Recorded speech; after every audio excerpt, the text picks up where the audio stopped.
నీకు మొన్న చెప్పాను, మళ్ళీ ఇప్పుడు చెప్తున్నాను.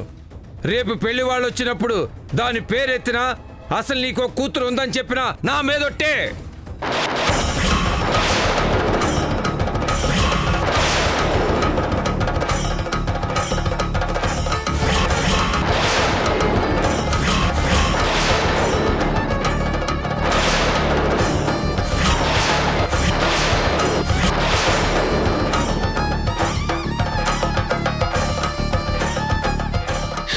దారుణమయ్యా, నా బిడ్డ మీకేం అన్యాయం చేసిందయ్యా? 4 రోజులు గడిస్తే కోపం పోతుంది, నా బిడ్డను నా దగ్గరికి రానిస్తారు అనుకుంటే అసలు అసలు బిడ్డ లేదంటున్నారేంటయ్యా? 4 రోజులు కాదే, ఇంకో 40 జన్మలు ఎత్తినా అది నా బిడ్డ కాలేదు.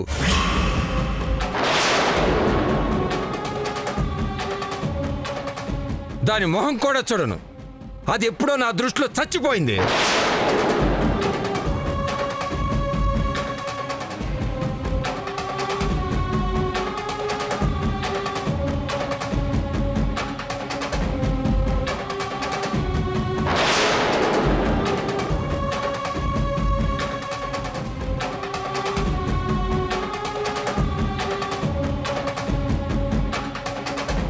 అమ్మా, నువ్వు దీని మాటలేం పట్టించుకోవద్దమ్మా. రేపు అబ్బాయి వాళ్ళని రమ్మను.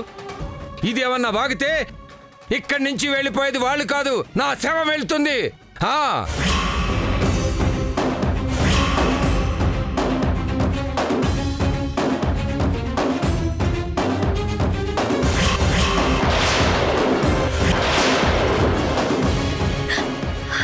నీ పుట్టినరోజుకి నా చేతులతో పాయసం తినిపిద్దామని వచ్చానమ్మా, కానీ నేనెప్పుడూ చచ్చిపోయానంటున్నారు నాన్న. మాటలు పడటం నాకు కొత్తేమీ కాదమ్మా. నాన్న తిట్టినా కొట్టినా సరే ఇప్పుడే లోపలికొచ్చి నా చేత్తో నీకు పాయసం తినిపించి వెళ్ళాలనుంది. కానీ నాతో పాటు నిన్ను తిడతారమ్మా నాన్న. నా వల్ల ఇప్పటి వరకు నువ్వు పడుతున్న మాటలు చాలు, వెళ్ళొస్తానమ్మా.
ఎవరూ లేరమ్మా. సైకిల్ ఎలా పడింది? తన పుట్టినరోజున అమ్మ ఏడుస్తోంది.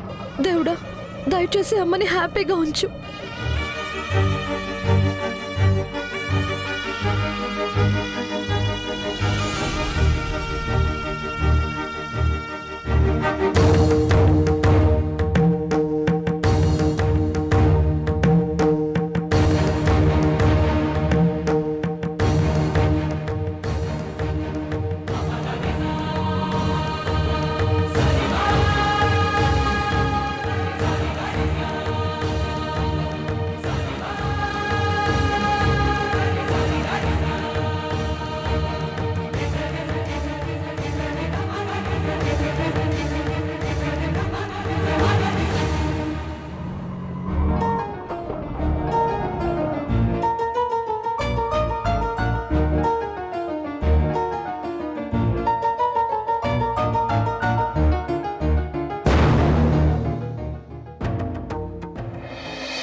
అదే అర్థం కావడం లేదు. సైకిల్ ఎలా పడింది? నా కూతురు వచ్చిందయ్యా.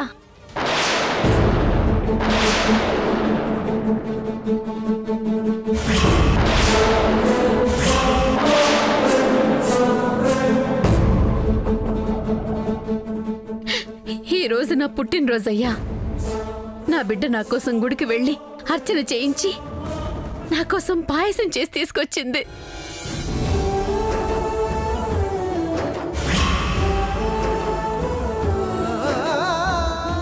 ఇంట్లోనే ఉన్నారు.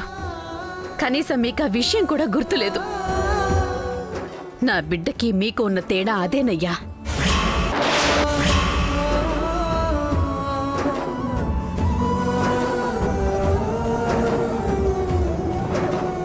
అసలు దాన్ని ఇంటి పక్కలకే రావద్దంటుంటే సిగ్గు లేకుండా మళ్ళీ ఎలా వచ్చిందే? దాన్నే ప్రేమంటారయ్యా. నీలాంటి వాళ్ళు మాటలంటారని తెలిసి కూడా ఆ ప్రేమ పాసం చంపుకోలేక ఇలా వస్తుంటారు. మీరేం చెప్తారో చెప్పుకోండి. నా బిడ్డ మాత్రం ఎప్పటికీ నా గుండెల్లోనే ఉంటుంది. లేదని నోటితో చెప్పలేను.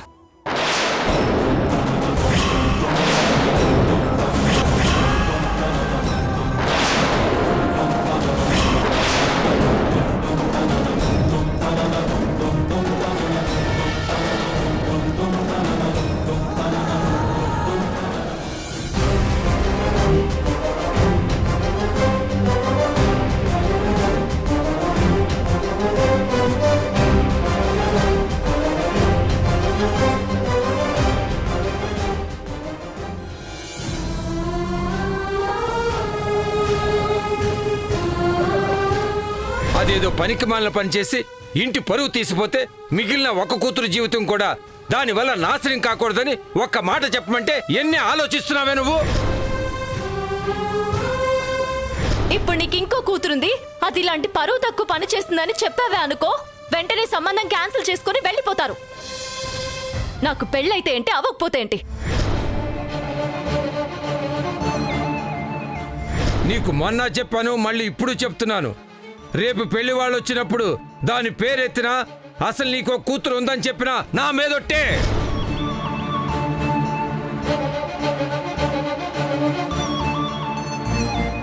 ఏమైంది సిస్టర్?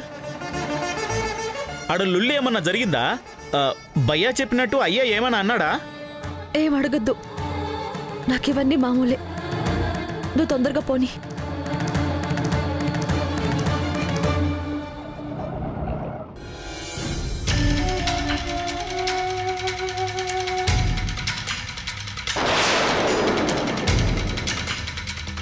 అదిగో ఇదిగో అంటున్నావు గాని ఇంతవరకు పిల్లని మాత్రం తెచ్చి అప్పగించలేదు. ఇంకా ఎన్నాళ్ళని ఎదురు చూసేదిరా? అక్క, అది నా గుప్పెట్లోనే ఉంది. దాన్ని కుట్టు చప్పుడు కాకుండా తేవడమే కదా ముఖ్యం.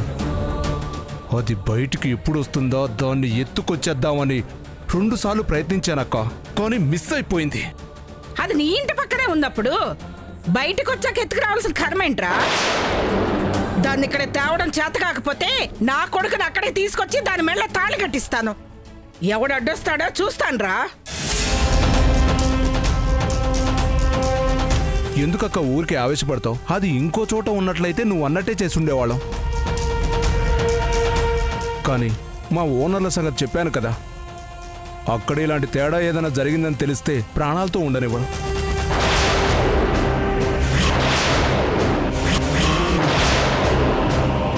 వాళ్ళ వరకు ఎందుకు, మా హంస చాలు.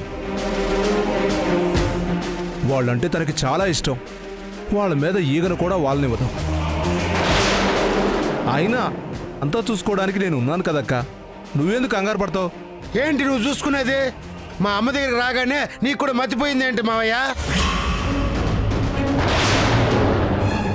ధరణికి పెళ్ళి అయిపోయింది కదా, మళ్ళీ నాకు ఇచ్చి పెళ్లి చేస్తానంటావేంటి? ఒరేయ్, నువ్వు నోరు మూసుకొని లోపలికి వెళ్ళరా. నేను వెళ్ళను. నీ పిచ్చితో మామయ్య బుర్ర పాడు చేస్తున్నావు. మావయ్య, ధరణి చాలా మంచిది మావయ్య. పాపం ధరణి ఆదిత్య బాబు ప్రేమించుకున్నారు మావయ్య. వాళ్ళకి అన్యాయం చేయొద్దు మావయ్య.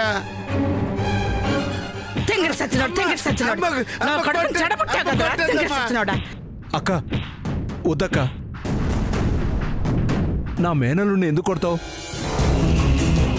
వీడు చాలా మంచోడు. మంచోడు కాదురా, పిచ్చోడు. ఈడి పిచ్చే నా ప్రాణాల మీదకి వచ్చింది. ఈ సంబంధం వద్దురా అన్నాను. లేదు, పిల్ల తెల్లగా ఉంది, చేసుకుంటాను అన్నాడు. పోనీ ముచ్చట పడుతున్నాడు కదా అని పైసా కట్నం ఇవ్వకపోయినా ఒప్పుకుంటే లక్షలు ఖర్చు పెట్టి పెళ్లి చేయమన్నాడు. ఆ లక్షలు బాయే, పిల్ల బాయే.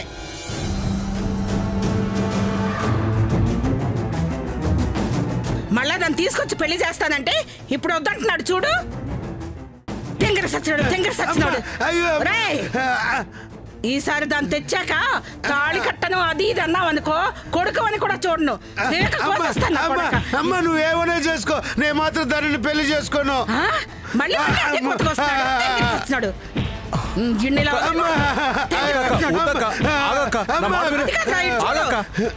నువ్వు లోపలికి వెళ్ళరా. మావయ్య, నువ్వు అమ్మ మాట వినొద్దు. ధరణి వాళ్ళకి అన్యాయం చేయొద్దు. అలాగే లేరా, నువ్వు లోపలికి వెళ్ళు. ఎందుకక్క వాడితో గొడవ? ఆ ధరణిని తీసుకొచ్చేసరికి మళ్ళీ ఇంట్లోంచి పారిపోతే ఏం చేస్తావు? ఏం చేయమంటావురా తమ్ముడు, పిచ్చెక్కిపోతుంది. అదృష్టవంతురాలు, అందుకే నా కోడలు కాకుండా తప్పించుకుంది అని అందరూ ఎగతాళి చేస్తున్నారా.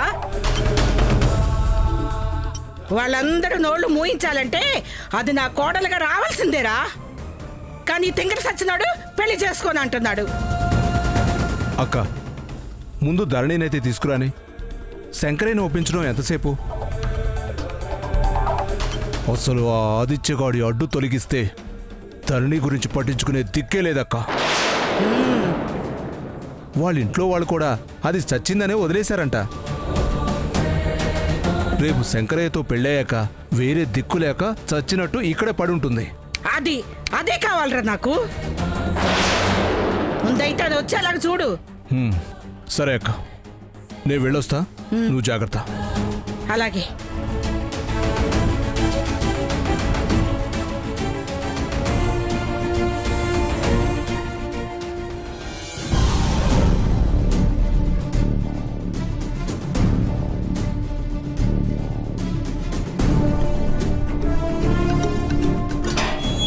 రా సిస్టర్.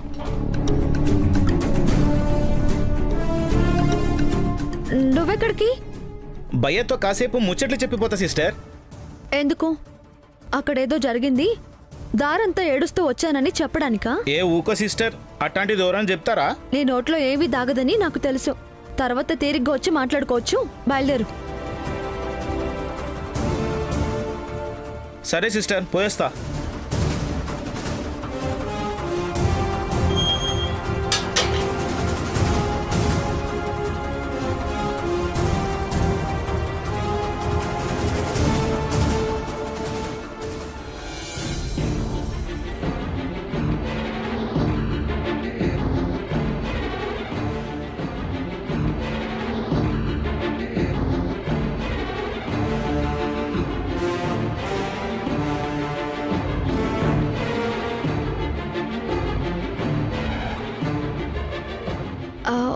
కోపం ఇంకా పోలేదా?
అదేదో పనికి మాలిన పని చేసి ఇంటి పరువు తీసిపోతే మిగిలిన ఒక కూతురు జీవితం కూడా దానివల్ల నాశనం కాకూడదని ఒక్క మాట చెప్పమంటే ఎన్ని ఆలోచిస్తున్నావే నువ్వు?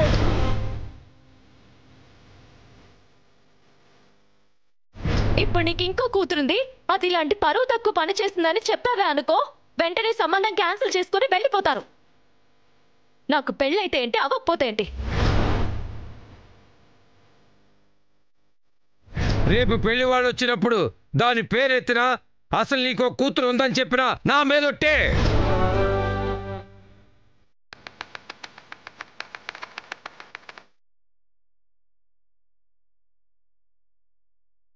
తిరిగొచ్చి నేను సంతోషంగా ఉండడం చూస్తే కోపం పోతుంది, అది ఇది అన్నావు కదా. కనీసం ఒక్క మాటైనా అడగకుండా మొహం వేలేసుకుని వెళ్ళిపోతున్నావంటే బాగా మర్యాదలు చేసినట్టున్నారు.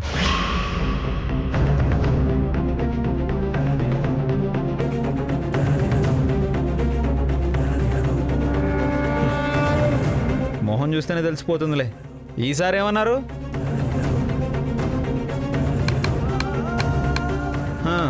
నా దృష్టిలో నువ్వు చచ్చిపోయావు, మళ్ళీ ఏ మొహం పెట్టుకొని వచ్చావు లాంటి పాత తిట్లేనా, లేకపోతే తిట్లలో కొత్త వెర్షన్ ఏమన్నా వాడారా?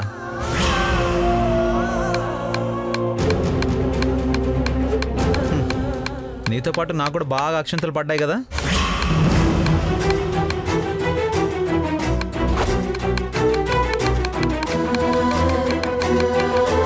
ఇంత అడుగుతున్నా ఏం మాటలు లేవంటే కనీసం లోపల కూడా రానివ్వలేదా?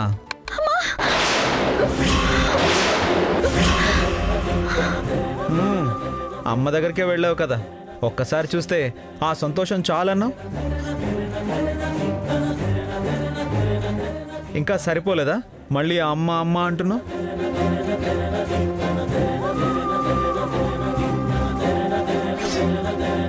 అంత గుర్తొస్తుంటే ఇంకా ఇక్కడెందుకు? ఇప్పుడు జరిగిన మర్యాదలు సరిపోవు అంటే మళ్ళీ వెళ్ళొచ్చు. వద్దన్నా వెళ్ళావు కదా, ఇప్పుడు మళ్ళీ వద్దంటే మాత్రం ఆగుతావా ఏంటి?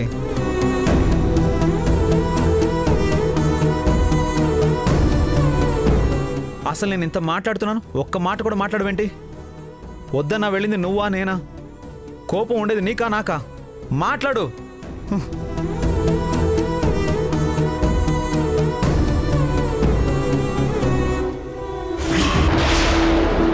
టైలర్, ఏమైంది?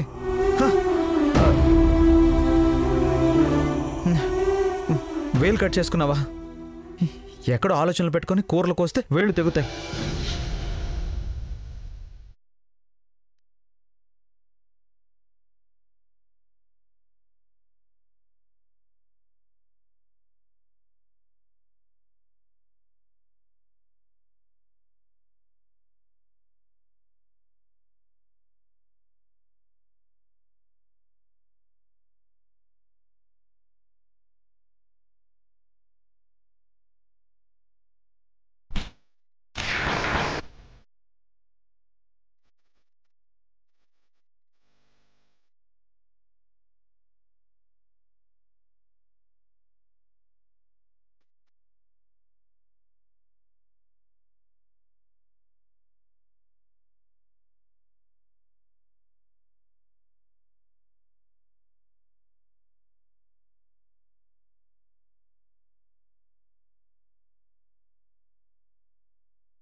మీ నాన్నైనా మా అమ్మైనా ఎవరైనా ఇంతే.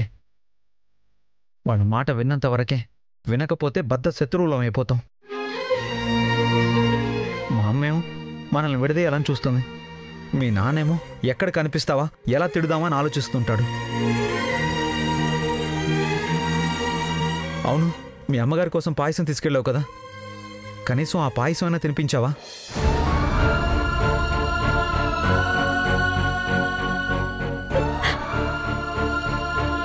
టైలర్, టైలర్, ఏమైంది టైలర్? నా అంత దురదృష్టవంతురాలు ఈ లోకంలో ఎవరు ఉండరు. పాపం, అక్కడ మా అమ్మ నా కోసం అంతలా ఏడుస్తున్నా కనీసం ఒక్కసారి కూడా చూడలేకపోయాను, నా మొహాన్ని చూపించలేకపోయాను. ఏమైంది టైలర్? చూడకపోవడం ఏంటి? ఇంటికి వెళ్ళలేదా? మీ మాట విని వెళ్ళకపోయినా బాగుండేదేమోనండి. కనీసం అక్కడ అమ్మైనా బాగుంది అన్న ఆలోచనతో ఉండిపోయేదాన్ని.